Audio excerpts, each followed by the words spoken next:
Well, this is off the beaten path a little bit. That's freaking awesome.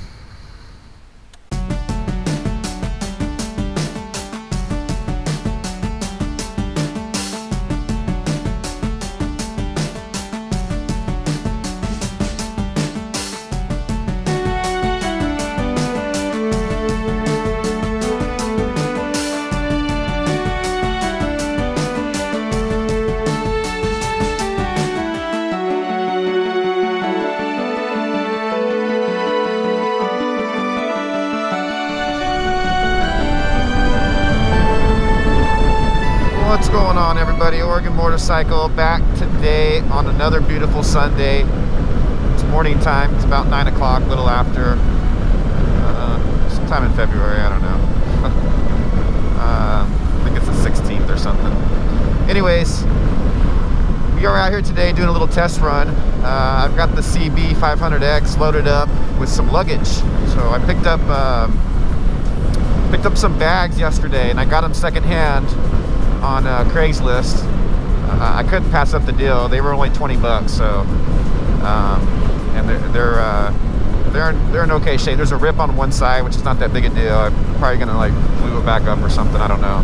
But basically I just threw them on the back of the bike, and then I threw my military backpack on, and surprisingly that backpack strapped like right up to those bags.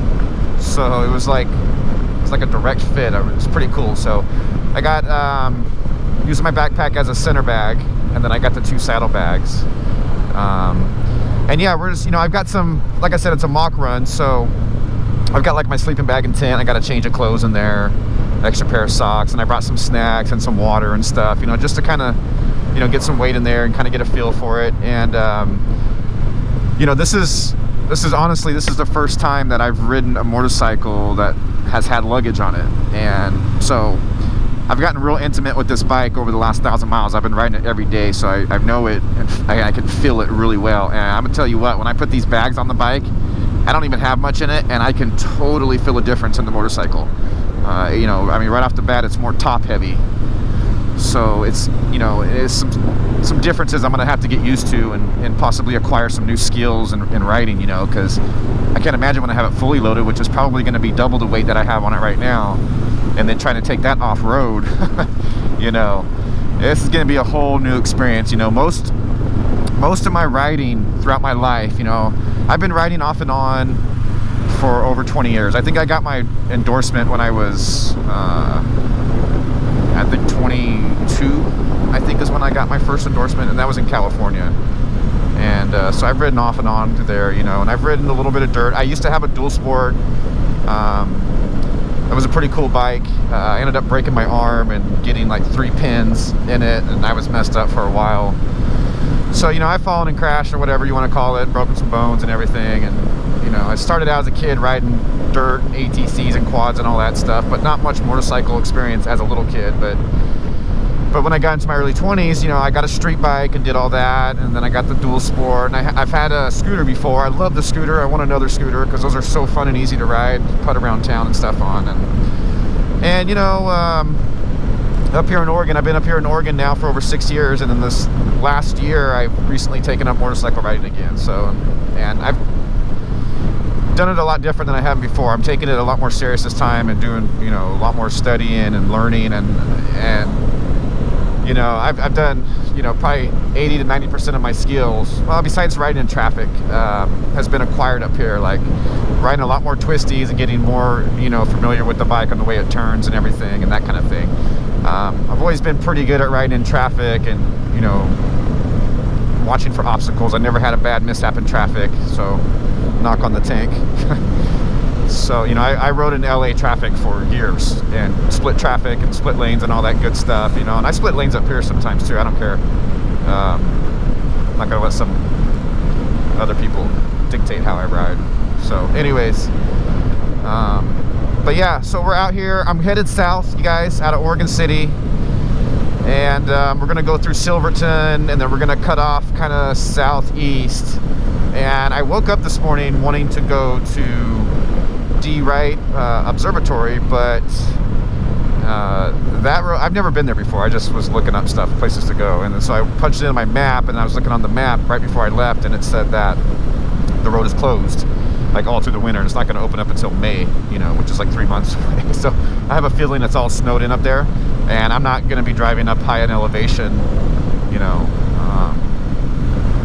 and freezing my ass off. I don't have all the gear and everything for that. So if we start getting into snow, I'm turning around and going back or whatever. So we'll see what happens. Anyways, and that's one of the reasons why I haven't taken off on like on a big adventure and, you know, or a couple of days or whatever, because the weather is just not good up here in the Pacific Northwest, and there's passes to cross where pretty much wherever you're going to go for the most part, and that means traveling up at higher elevations where there's snow and all that jazz, and I'm just not down with that right now. But I will tell you guys that I am planning a trip. The first trip I'm going to be taking on this bike, as far as camping goes and whatnot overnight, is going to be in mid to later March, which is basically about a month away from now. And I'm going to be taking this bike to Northern California on the coast, the coastal redwoods in that area, and exploring the redwoods and camping in the redwoods. Kind of in the same area that I was when I passed through there when I went to California. If you guys haven't seen those videos, you should check them out. Here, the trailer's up in the corner right now. You guys can click on that tab and see the trailer, and then I made like 6 videos, one for each day of travel. It took me 3 days to get down there to LA, and then 3 days back up. And I did all that on like a 20-year-old R6 that I bought for like 400 bucks. So that was an awesome trip, and man, I love that bike. That bike did me so good. It did not give me any problems like all the way down there. So, and I don't know, I didn't really want to sell that bike, but you know, I upgraded. So that's what I've been doing over the past year. I bought that bike in March of last year, 2019, and I fixed it up and I rode it all over, and I put like 12,000 miles on it. Then I sold that, and then I took that money and I bought another project bike, which was my CBR500X, and I did that one up, and again did the same thing. You know, I had a nice bike that was worth a little more cash than what I had into it, you know. So, and then that's when I was able to get this one. So I'm happy. I'm going to keep this one for a while, at least a couple years until I pay it off, and then maybe when I pay it off, you know, maybe I can look at either, I don't know, we'll find out then. But in the meantime, I've got this, and I am loving this thing. I mean, it's like the ultimate do-all bike. So anyway, guys, gonna clock some miles. I'll check back in a little later. It looks pretty dark over there where we're going, so I don't know what's gonna happen. I might just like take off west, because out west it looks pretty clear. You know, west is the best, baby.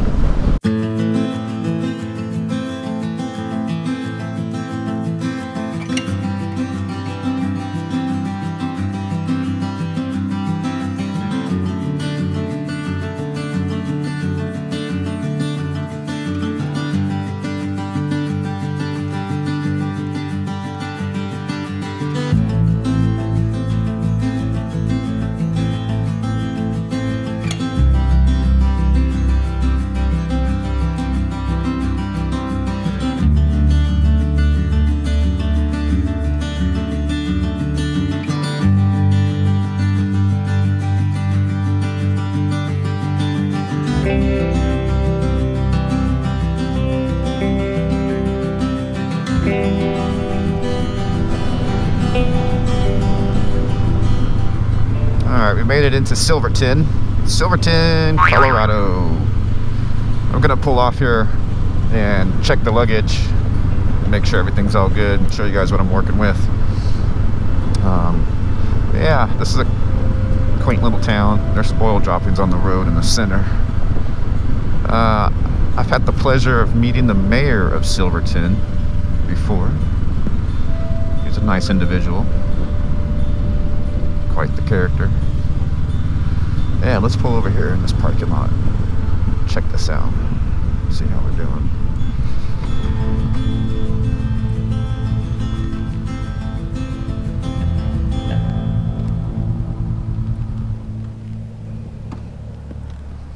Alrighty.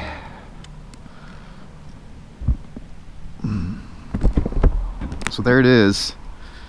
Yeah, like I was telling you guys earlier, these are like compression straps here for the military pack, and they go right onto these straps here, these Velcro straps that go across the seat for these. These are the Silver Streaks, the Nelson Riggs Silver Streaks. Pretty awesome. Got some snacks, water, that kind of thing. And these came with the rain protectors too, the rain bags, whatever. I can put those on. Here's the hole, the rip or whatever, but I think I can glue this up and kind of fix that up a little bit. But I mean, you can't go wrong for 20 bucks. So they might need a little adjustment. But anyways, they just strap here. I don't know if this is the best idea, but for now it's working. There's not a lot of pressure being on them. And then the front straps here. And then I just put this through just to be safe. So, but yeah, it looks like everything's holding up pretty good. Got the tent and sleeping bag in here, an extra change of clothes, just, you know, some stuff. And then yoo-hoo, Mavic Mini fits perfect in there. So so yeah, it's just a little more top heavy now, and that's what I'm noticing. So it's affecting the handling a little bit. Like I said, I don't have much in here, extra tie strap, so it's going to be a lot different when I actually load it up.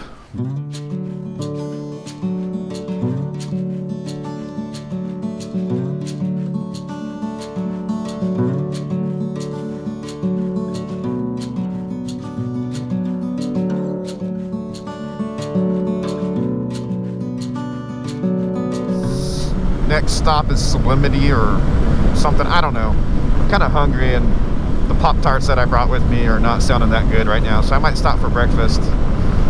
But yeah, check back in a little bit.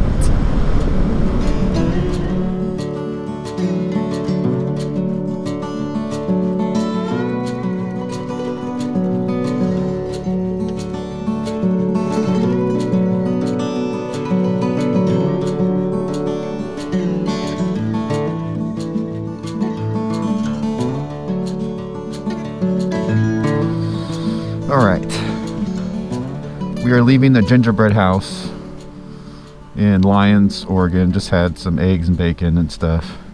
It was alright. Took a long time to get a plate of food, but whatever. I'm not in a rush, so it doesn't matter. I'm not going to D-Right, obviously, and I'm gonna start heading south from Lyons. And we're gonna take some detoured roads down. Go down to Foster Lake and see if we can check that out and cruise around there and maybe play with the drone down there or whatever. And then yeah, and we'll go from there and see what's going on. So yeah, Lyons, Oregon here. Got cheap gas right now, $2.79 a gallon for regular, but they want $4 for in 1.2 miles. Turn right onto 6th Street. All right, cool. So yeah, we're right along the Santiam River. In fact, we're going to cross the Santiam River right here. And so yeah, everything's going good. Haven't put down that many miles actually, only about 50 or so. It's about a little after 11 o'clock, so we're about 2 hours into our trip. There's the river. But my zipper on my jacket,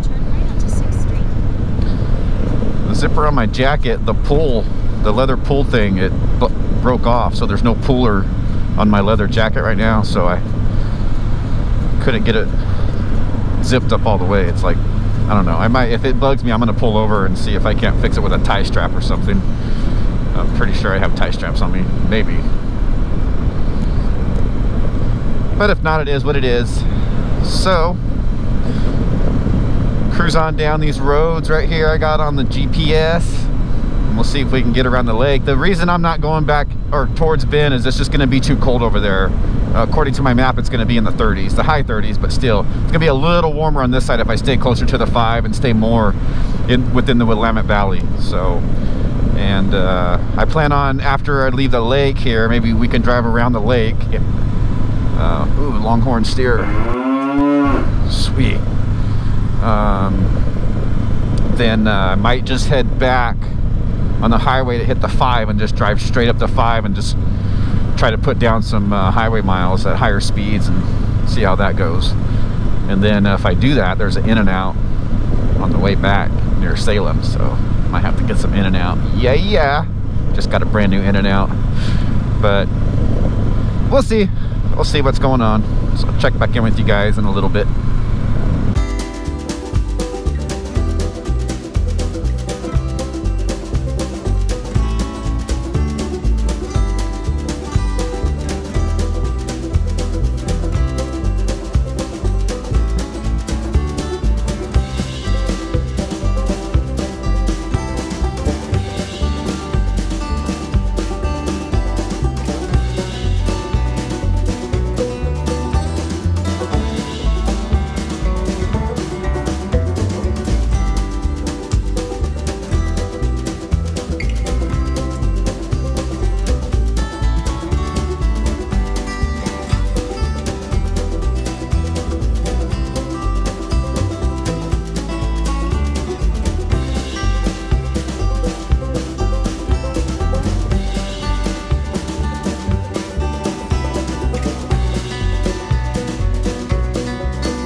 this?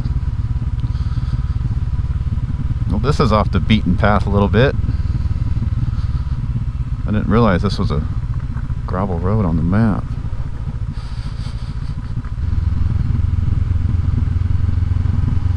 Hopefully this takes us to where I was thinking it was going to take us. It's supposed to dump right into the lake, but I don't know now. Whatever.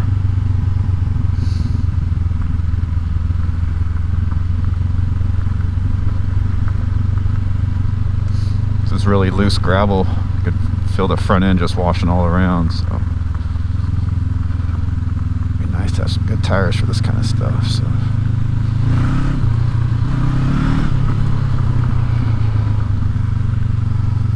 a lot of logging roads around here.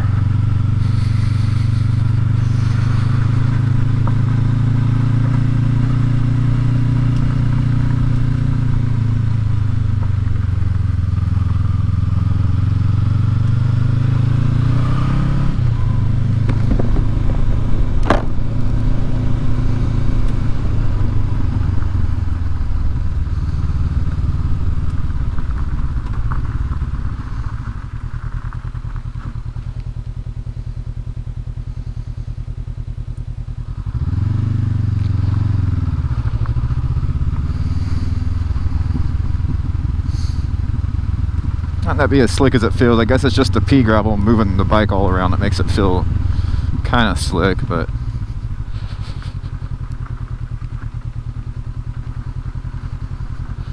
so I don't know. Definitely don't want to lay it over out here by myself.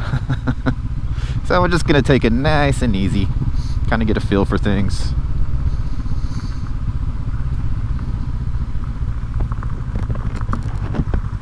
Oh, somebody lives here. Wow, it'd be rad to live up here.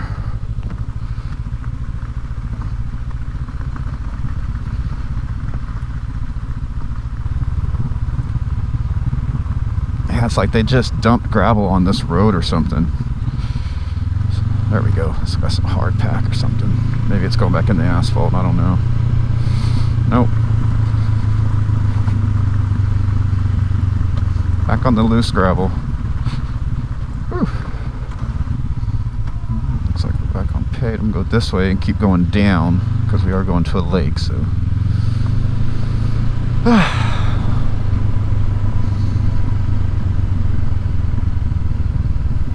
There's the lake. All right.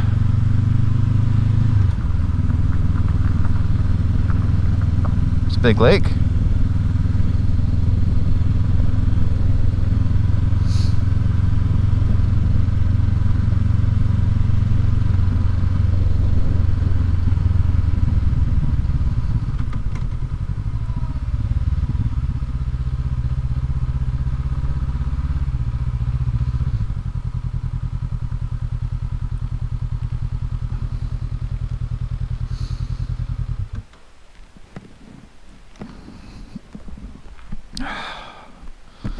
That's freaking awesome. Alright, so I just changed the GoPro battery, got the bug off the lens. And so yeah, this is Lake Foster. We're right by Sweet Home. I think Sweet Home's a little bit that way. And so what we're gonna do is we're gonna drive around this lake. We're gonna dip down in here. We're on this gravel road that we came in on the lake. We're gonna get down on here on this road, the paved road, and we're gonna drive around the lake. And then we're probably going to head out back out to the 5 and then go north on the 5 and get back up into town. So it's about 12:30, and yeah, everything's going good. Luggage is holding up great, and it's not cold at all when you stop. I mean, with the gear on and everything, it's just riding a little bit. When you get in the shade with these clouds, it gets a little cool. And yeah, let's see what this lake's all about.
Pretty nice.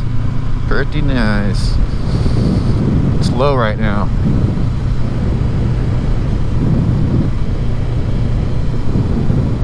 Man, it goes all the way back up in there. That's pretty sweet.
So I believe this is, I don't know, maybe 22 or whatever. I think this is the highway that's going to take us out to the 5 freeway.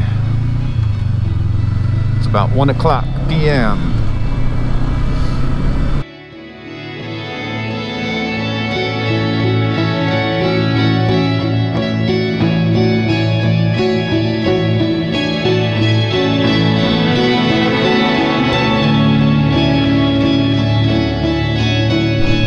Alright guys, so we're going through Sweet Home here, and gonna be headed out to the freeway like I said earlier.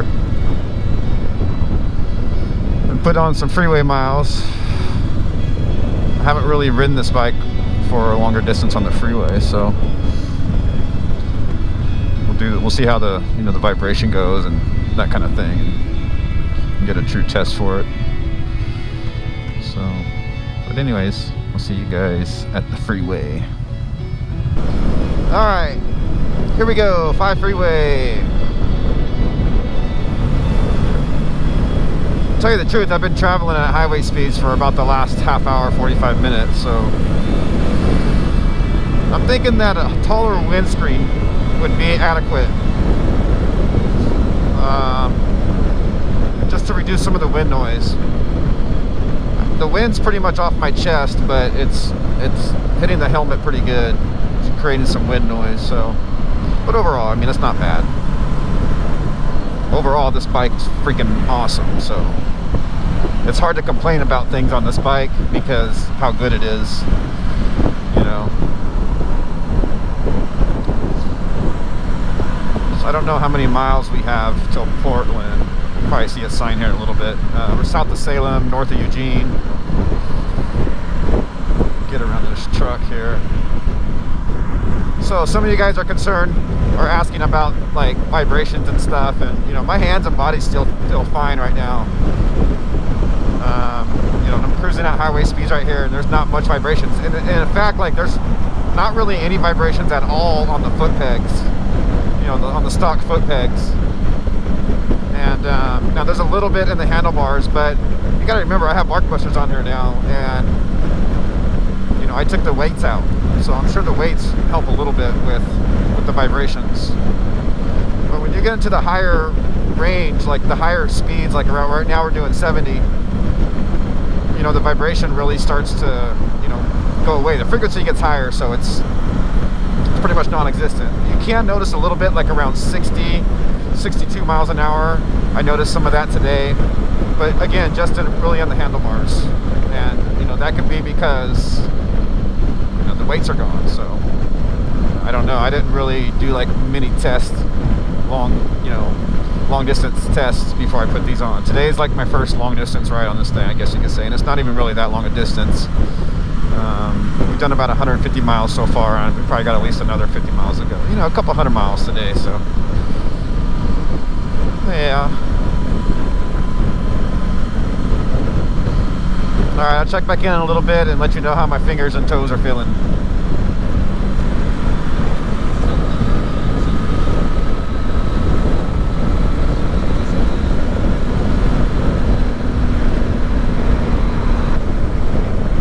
Yay, rain!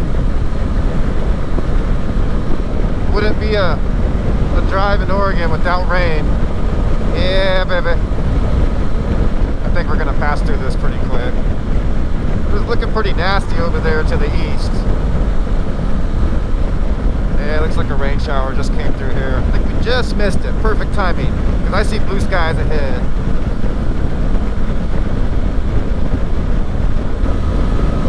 Just cruising like at 80 miles an hour. Like, it's not that big a deal.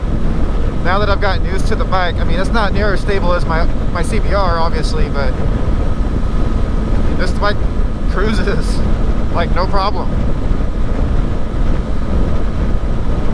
Between like 70 and 80 is like a good spot, and the fact that you're so high in the RPM range already, I mean, you got what power is there on tap.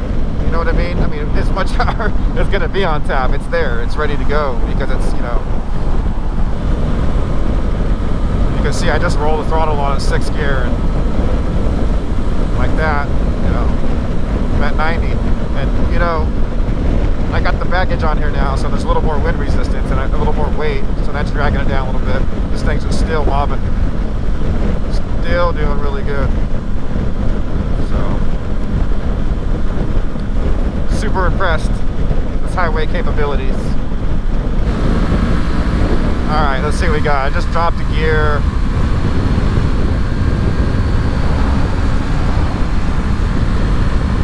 Sixth gear. 97, 98, 97, 98. We're going up a little incline right now. It's just staying there. I got it pegged.